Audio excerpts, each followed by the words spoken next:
19-årig mand står nu frem og fortæller sin voldtægtshistorie. God aften og rigtig hjertelig velkommen. Vi har i dagens udsendelse valgt at fokusere på voldtægt. I Danmark bliver der hvert år anmeldt mellem 400 til 600 voldtægter til politiet.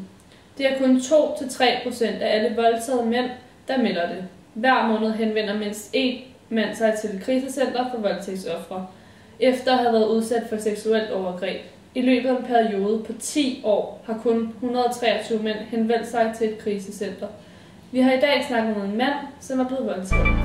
Manden har valgt at forholde sig anonym, men vi har her i programmet valgt at kalde ham Simon. Simon blev voldtaget som 17-årig. Han har valgt at stå frem på grund af kampagnen, som hedder Sig det nu, mænd. Kampagnen handler om at få mænd, som er blevet voldtaget, til at stå frem og fortælle deres historie. Man tænker jo ikke over, at drenge også kan blive voldtaget, da det er mere almindeligt, at det er pigerne, der bliver voldtaget.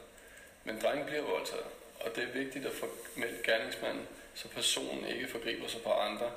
Det er jo et kæmpe tabu for mænd at blive voldtaget. Man bliver set som en svag person. Jeg har haft en hård kamp med min voldtægt.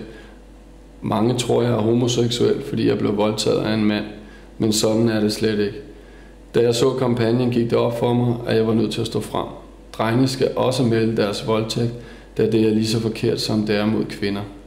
Simon har kun fortalt sin allernærmeste om overgrebet. Alligevel møder han ofte fordomme. Blandt andet mener nogen, at man er homoseksuel, fordi man er blevet voldtaget af en mand. Kampagnens formål er at få mænd ligesom Simon til at melde sin voldtægt. Simon håber, at han med denne udtalelse kan fremskride denne proces.